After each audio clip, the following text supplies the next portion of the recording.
마태복음 3장 17절 한 절 읽습니다. 하늘로부터 소리가 있어 말씀하시되 이는 내 사랑하는 아들이요 내 기뻐하는 자라 하시니라. 아멘. 한 번 더 읽습니다. 하늘로부터 소리가 있어 말씀하시되 이는 내 사랑하는 아들이요 내 기뻐하는 자라 하시니라. 아멘. 이 음성을 여러분들도 듣기를 축복합니다. 우리의 귀로 듣잖아, 그지요? 귀로 듣고 눈으로 보고, 그래서 귀로 듣고 눈으로 보고 요 두 가지 기능, 요것이 작동을 잘하면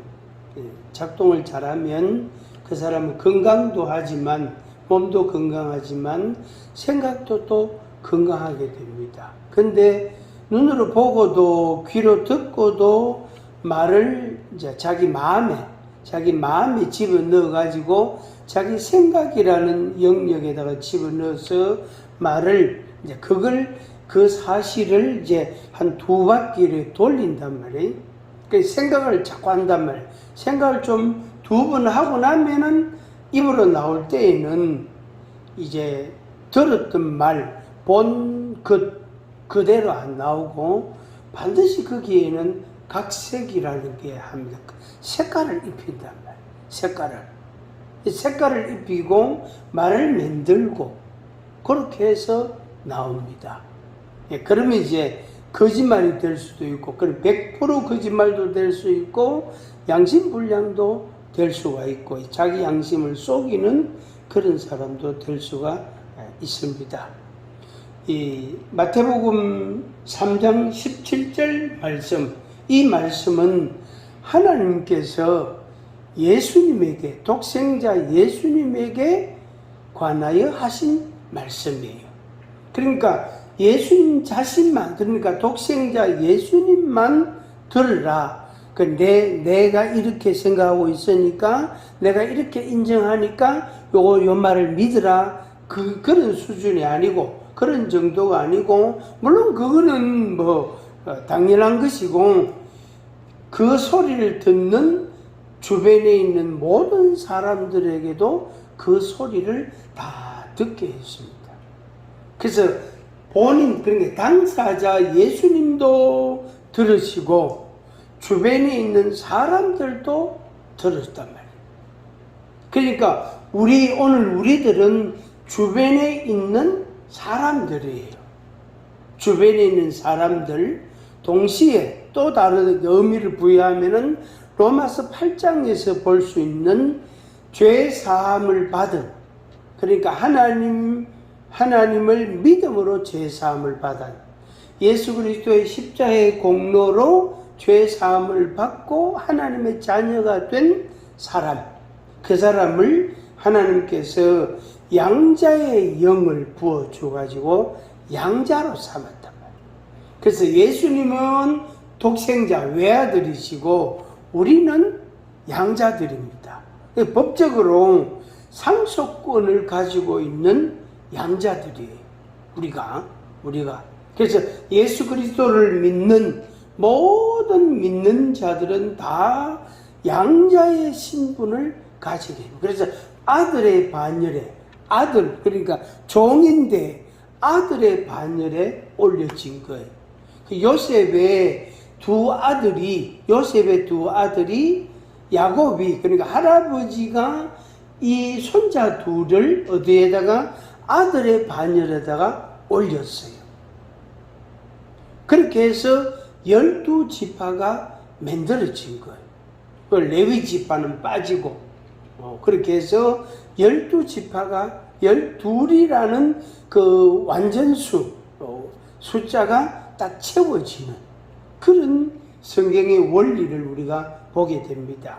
그러니까 아들이 아닌데 아들이 되는, 그래서 우리는 죄의 종인데 아들이 되는, 이 양자가 되는, 요셉의 아들은 손자인데 아들이 되는, 그래서 빠지고 보면은 법적으로는 요셉과 이 아들 둘이가 같은 선상에 있는. 그래서 요셉의 이름은 빠지고 이 둘, 그러니까 아들 둘 이름을 올려가지고 12를 만나. 그래서 요셉이 빠지고 레위가 빠지고 그렇게 해서 12이 이제 12지파가 만들어지게 되어진 겁니다.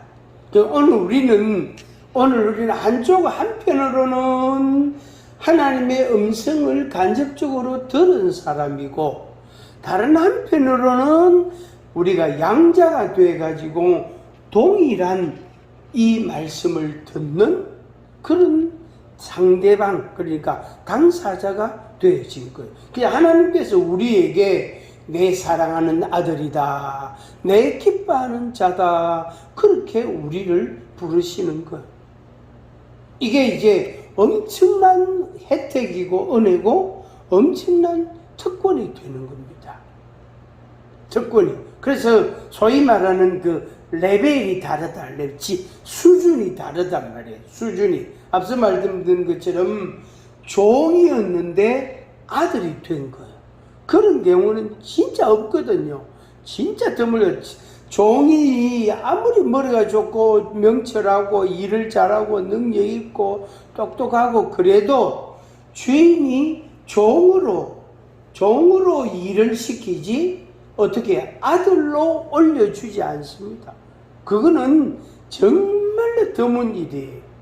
근데 오늘 우리들에게는 예수 그리스도를 믿음으로, 예수 그리스도의 십자가를 믿음으로 우리를 죄 사함을 주시고, 어렵다 하여 주시고, 그 어렵다 하여 주신 그것도 일방적인, 하나님의 일방적인 선언이에요. 그러니까 내가 이렇게 구하고, 내가 이렇게 훈련이 되고, 내가 이렇게 덕을 쌓고, 이렇게 생활을 해가지고, 쉽게 말하는 공덕을 쌓아가지고, 이제 말하자면, 합격점을 받았단 말이에요. 점수를 받았단 말이에요. 그리고 나서 아들이다, 이렇게 하신 게 아니에요. 어렵다함을 입혀준다, 이게 아니고, 너는 그냥 하나님의 은혜로 어렵다함을 선언하신 거예요. 내가 모든 죄를 다 고백했다고 해서, 내가 죄사함을 다 받았다고 해서 내가 어렵다함을 받은 게 아니에요. 그러니까 나에게는 조건이 아무것도 없어요. 해당이 안 되고 상관이 없단 말이에요. 내가 이렇게 하든 저렇게 하든 상관이 없고, 하나님께서 일방적으로 은혜로 우리에게 어렵다라고 인정을, 선언을 해 주신 거예요. 선언. 그래서 그 선언을 우리는 받은 거예요. 그래서 우리로서는 그냥 감사하고 찬송하고 순종하고 예배하고 그 말씀을 따르고 그것밖에 우리가 할 게 없는 거예요. 그걸 위해서, 그러니까 어렵다함을 위하여 우리가 할 수 있는 게 아무것도 없어요. 우리의 공로가 거기에는 0.0 만분의 1도 100만분의 1도 거기에 포함이 되지를 않습니다. 그래서 우리가 아무리 우리가 경건하고 믿음이 좋다 해도 우리의 의로서 우리가 행하는 행함으로서 어렵다함을 받을 만한 가치 있는 것이 없단 말이에요. 쉽게 말하면 건디기가 없단 말이에요. 국물밖에 없지, 거기에 건져 먹을 만한, 건져내서 가치가 있을 것 같은 그런 물질이 거기에 하나도 없다. 우리에게는 없단 말이에요. 그래서 그걸 요한 칼빈은 전적 타락이라고 해요. 전적 타락. 그래서 그런 존재다 말이에요. 전적, 그리고 100% 타락한 죄의 본성을 우리가 갖고 있단 말이에요. 그럼에도 하나님께서 우리를 어렵다라고 인정을 해주고 선언을 해주신 거예요. 그래서 노타치, 사람도 정죄할 수 없고 악한 영들도 사단도 우리를 정죄하지 못합니다. 그럴 만한 이유도 없고 그런 권리도 없고 그런 힘도 없고 아무것도 없어요. 그래서 사람도 정죄할 수 없고 사단도 우리를 정죄하지 못합니다. 그러니까 하나님께서 어렵다, 하나님께서 의인이라고 인을 쳐 주셨기 때문에, 성령으로 우리에게 인을 쳐 주셨기 때문에 누가 우리를 정죄하겠느냐? 없대. 이 세상에는 존재하지 않는다. 영의 세계에서도 없다면 하나님이 정죄하지 않는데 누가 나를 정죄하려? 하나님이 나를 심판하지 않는데 누가 나를 심판해? 하나님이 나를 어렵다 하셨는데 누가 나를 어렵다 하겠는가? 아무도 없다. 그래서 우리는 우리 자신으로 인하여 되어지는 게 아니고 하나님의 은혜로 어렵담을 받고 의인으로서 삶을 살아가게 됩니다.